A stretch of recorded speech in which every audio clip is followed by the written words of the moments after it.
Trump की साख पर गहरी चोट। देखो, ईरान ने अमेरिका का एक फाइटर जेट पकड़ा है और अमेरिका क्या कह रहा है कि हमने ईरान के अंदर एक ब्रिज को उड़ाया है।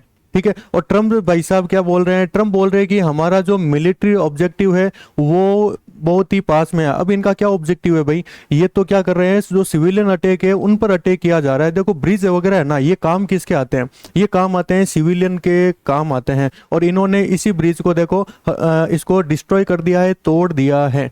ठीक है, ये देखो, ये न्यूज आपके सामने दे रखी है। अब बात करते हैं कि इसका जो फाइटर जेट जो क्रैश हुआ है वो कहाँ पर इसका क्रैश हुआ है, और ये जो शूट डाउन किया है ईरान के द्वारा, तो ईरान ने कौन सा फाइटर जेट को शूट डाउन किया है? देखो, ये है F-15। तो F-15 बहुत ही अति आधुनिक फाइटर जेट है। आप F-16 से इसकी तुलना मत कर लेना, क्योंकि F-16 जो फाइटर जेट है वो लॉकहीड मार्टिन के द्वारा बनाया जाता है, जो कि चीप क्वालिटी का होता है। और ये जो F-15 है वो बोइंग कंपनी बनाती है, जो कि बड़ी बड़ी हवाई जहाज वगैरह हो गई, जो बोइंग कंपनी एक अच्छी कंपनी मानी जाती है, उनका F-15, ठीक है, बहुत ही अत्याधुनिक जो फाइटर जेट है उसको उड़ाया गया है। अब देखो, ईरान ने क्या कहा है? An American fighter jet appear to has been shot by Iran. ठीक है, ईरान भी कह रहा है कि हमने इसको शॉट डाउन कर दिया है, और ये आपके सामने F-15 की इमेज दे रखी है। ठीक है, तो रिपोर्ट भी आ रखी है, और इसमें अमेरिका को कितना बड़ा झटका लगेगा वो आप इसमें देखना। देखो, ईरान कह रहा है कि हमने इसको पकड़ा है। देखो, अगर ईरान ने इसको पकड़ा है तो पहली बात तो इसके अंदर आते हैं दो पायलट। ठीक है, और दोनों पायलट क्या है, अभी इनकी जानकारी किसी को नहीं मिली है। और ईरान तो ये भी कह रहा है कि कोई भी अगर उनके जो पायलट है, अमेरिका के जो पायलट है, अगर उनकी कोई जानकारी देगा तो हम उनको इंडियन रुपी में 55 लाख रुपए हम उस व्यक्ति को देने को तैयार है जो उसकी जानकारी देगा। देखो, ये पायलट कैसे मान सकते हैं? जैसे ये जो सीट होती है, देखो मैं आपको बता देता हूँ।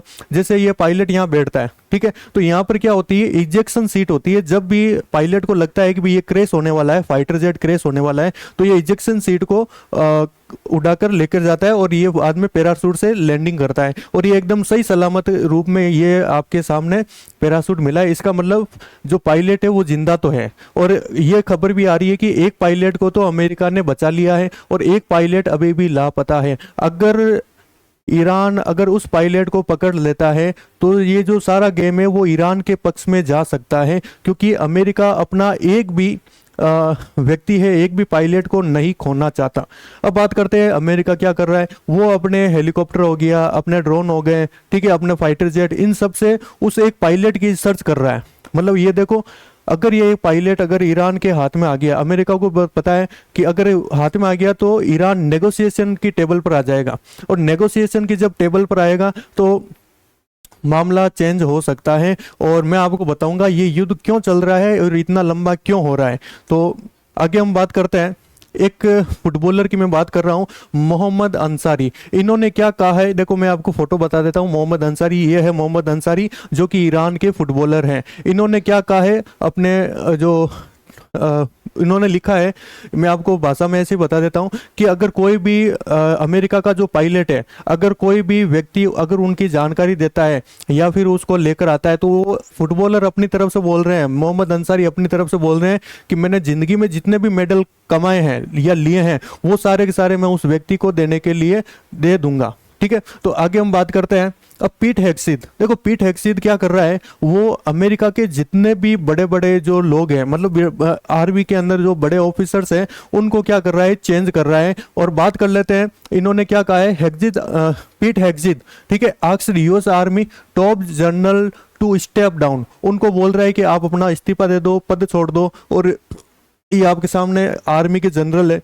देखो क्या है, ट्रंप ये चाहता है कि ईरान के अंदर वो लंबी बढ़त बनाए रखे, ठीक है, अपनी ग्राउंड फोर्स है, मतलब जो पैदल सेना है उसको भी वो उतारना चाहता है। लेकिन आर्मी के जो जनरल होते हैं उनको पता होता है कि किस प्रकार से युद्ध करना है, किस प्रकार से आपको मेंटेन करना है, ठीक है, और आर्मी को कब उतारना है। ठीक है, तो ये क्या हो रहा है, मतलब ये इन्होंने मना कर दिया भाई हम इनको नहीं उतारने वाले, क्योंकि जो ईरान की जो टेरिटरी है वो अलग तरीके से काम करती है। ठीक है, वहाँ पर जो बनावट है, वहाँ पर जो लंबे पहाड़ वगैरह है, पहाड़ की जो ऊंचाई वगैरह है, तो उस तरीके से इन्होंने मना कर दिया होगा। अब बात कर लेते हैं पीक्ड हेक्सिड कौन है। ये सेक्रेटरी ऑफ वॉर। ठीक है, मतलब पहले यहाँ पर जो वॉर था ना, इसका पहला नाम था सेक्रेटरी ऑफ डिफेंस। डिफेंस का मतलब होता है रक्षा मंत्री एक तरीके से। तो जो ट्रम्प भाई साहब है ये बोलते हैं हमको हमको किसकी रक्षा की जरूरत है।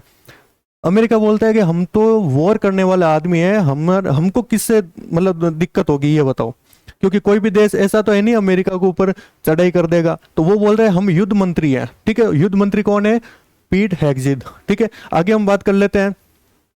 अब देखो जो ईरान है वो भी मजे ले रहा है। ईरान बोल रहा है कि आप हमारे यहाँ पर रिजिम चेंज करने आए थे और अपने यहाँ पर देखो आप रिजिम चेंज कर रहे हो। ये आपके सामने जितने भी बड़े बड़े जो भी है जो युद्ध के अंदर जो होते हैं ना, क्या कहीं बोल रहे बिना कोई महाभारत थोड़ी चल रही है।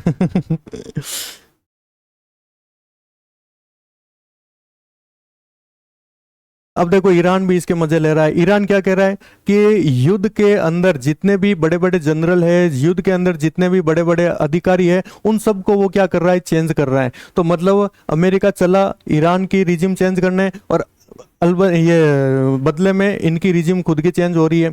लेकिन इसमें ट्रम्प क्या चाहता है कि अपने ऐसे ऐसे आदमी बिठाएं जो कि बीच में कुछ भी ना बोले।